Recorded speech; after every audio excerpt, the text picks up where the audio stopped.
Uma das questões que interessou sempre os filósofos é sobre os vários ramos da filosofia. Geralmente a gente divide a filosofia em dois ramos principais. De um lado, a chamada filosofia teórica.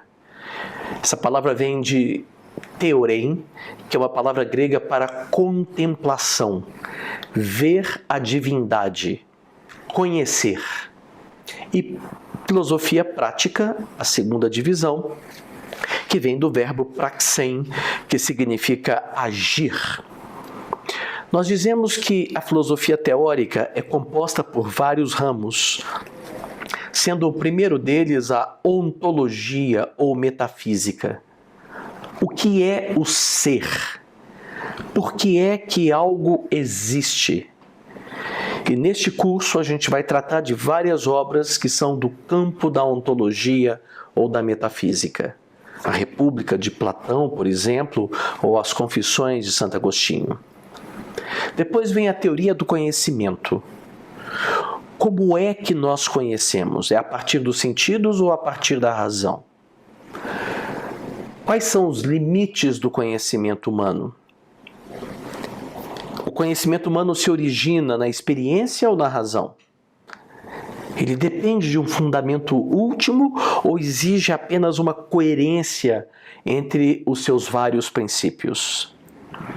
A República de Platão, a Apologia de Raymond Sebon, as Meditações de Descartes são obras que nós vamos estudar nesse curso que tratam da teoria do conhecimento. Depois existem também ramos da filosofia prática. O principal deles é a ética. Ética vem do termo ethos, que significa costume ou morada. Qual é a morada do ser humano como ser cultural? Em que medida os seus costumes determinam a sua ação? Como é que nós devemos agir? Livros como a Carta a Meneceu, de Epícoro, e o Tratado da Ira, de Sêneca, são livros do campo da ética. Voltando para a filosofia teórica, a ontologia ou metafísica também se divide em subdisciplinas filosóficas. Por exemplo, a teologia, que estuda o ser de Deus. Não estou falando aqui da teologia cristã ou da teologia dogmática das religiões, mas da disciplina filosófica. Existe um Deus? Nós podemos conhecer esse Deus? Essas são as perguntas da teologia. Como também existe uma psicologia filosófica, que trata da alma humana como princípio do ser humano, um dos princípios que constitui o homem. E, finalmente, a cosmologia, que estuda o universo físico, como ele surgiu de um ponto de vista filosófico, como é possível que ele exista. Existe também a antropologia, que estuda o homem. O que é o homem? Várias das obras que nós vamos estudar, como as Meditações de Descartes, o Discurso sobre a Origem da Desigualdade entre os Homens, de Rousseau, o Existencialismo é um Humanismo, de Sartre, são livros ligados à antropologia filosófica. Existe ainda na filosofia teórica a estética, que está preocupada com o problema do belo e de como nós percebemos o belo. Voltando à filosofia prática, nós temos a filosofia política, que pergunta como é que a sociedade se organiza. Obras como a Apologia de Sócrates, de Platão, a República de Platão, o Príncipe de Maquiavel, o segundo tratado sobre o governo civil, o da Liberdade, de John Stuart Mill, são obras de filosofia política. Temos também a filosofia da religião. Aqui nós estamos um pouco afastados da teologia filosófica. A questão não é mais como é que nós podemos conhecer Deus, mas como se estruturam as crenças humanas. Esse é o caso, por exemplo, das Confissões de Santo Agostinho. Nós temos também a filosofia do direito. Como é que o direito se organiza, se estrutura em uma sociedade? A Apologia de Sócrates, a República de Platão, o Segundo Tratado do Governo Civil, o Da Liberdade de John Stuart Mill, são obras de filosofia do direito. A filosofia política deu origem, mais recentemente, no século XIX, à chamada filosofia da história. A história é uma linha ou um ciclo? Como é que ela evolui? Existe progresso na história? Essas são perguntas da filosofia da história. E lá no curso avançado a gente vai estudar uma das obras fundamentais da filosofia da história, que é a Fenomenologia do Espírito, de Hegel. No século XX, a psicologia tende a migrar do campo da ontologia para o campo da antropologia. A psicanálise, a psicologia que surgiu no final do século XIX determinaram essa migração da alma do problema do conhecimento e da existência para o problema da definição do homem. Nós temos ainda ligadas à teoria do conhecimento a filosofia da ciência. O que é a ciência? O que é o conhecimento científico? Qual que é a sua marca distintiva?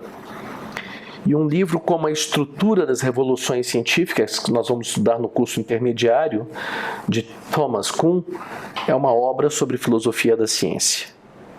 Nós temos ainda a filosofia da linguagem. E a filosofia da linguagem está preocupada em explicar como é que a linguagem possibilita e limita ao mesmo tempo o nosso conhecimento e a nossa ação.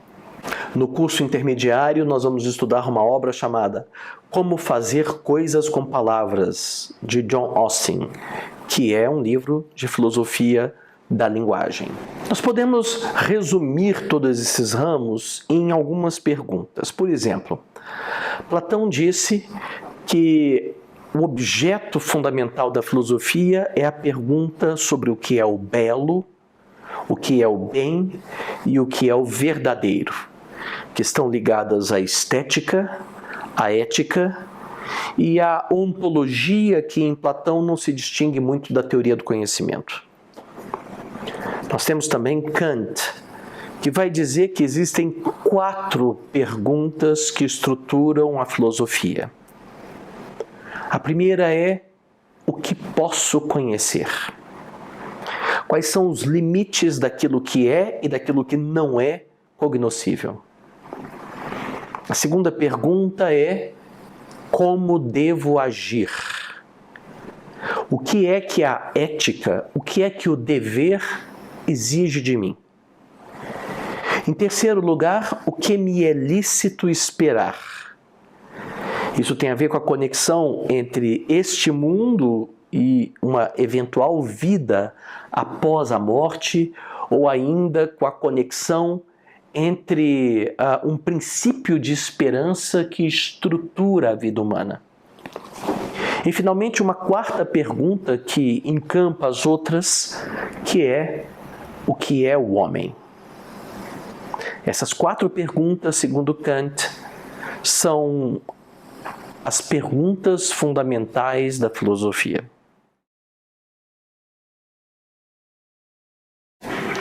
Você deve se lembrar que lá no início eu falei que havia 3 maneiras de se abordar popularmente o termo filosofia, que eram, primeiro, a filosofia pessoal, a minha filosofia, os valores que estão por trás das minhas motivações, das minhas escolhas.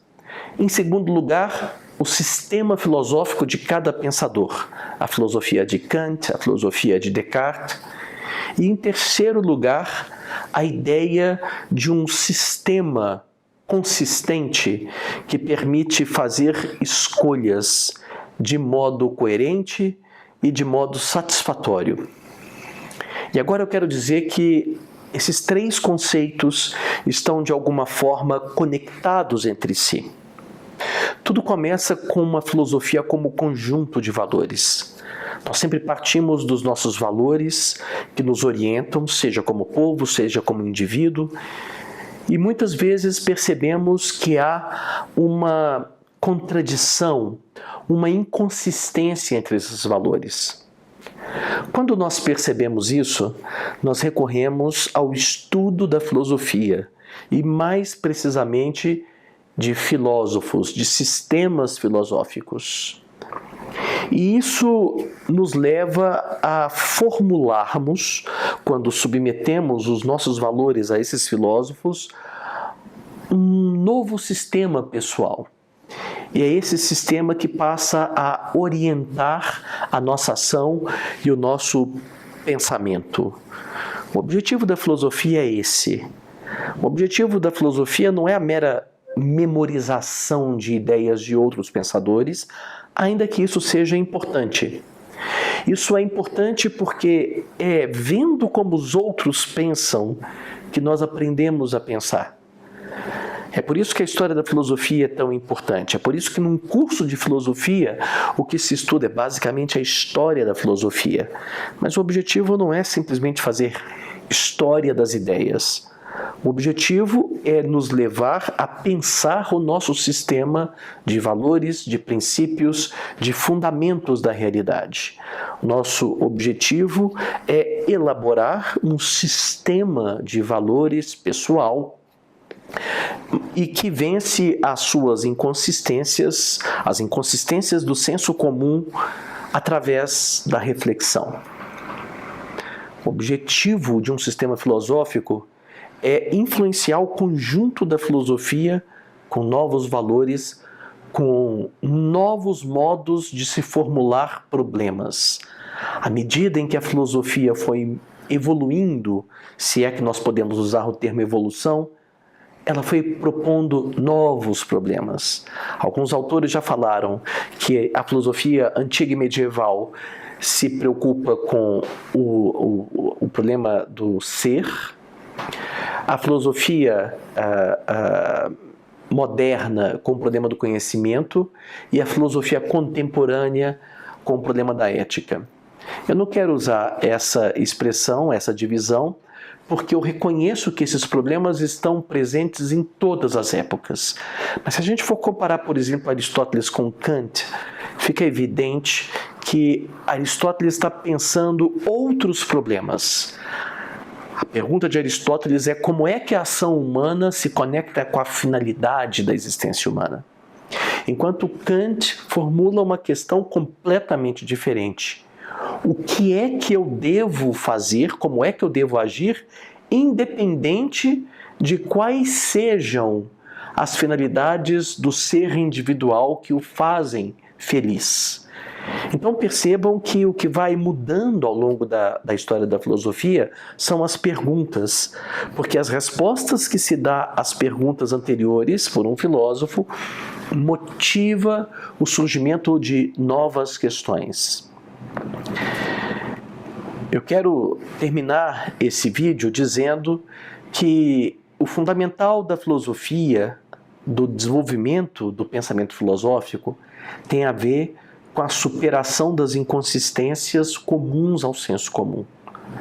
Tornar-se filósofo é, antes de qualquer outra coisa, aprender a pensar de tal modo que a nossa vida coincida com o nosso pensamento. Me acompanhe semana que vem no próximo módulo desse curso. Se você ainda não fez isso, nos siga aqui e curta este vídeo. Até mais.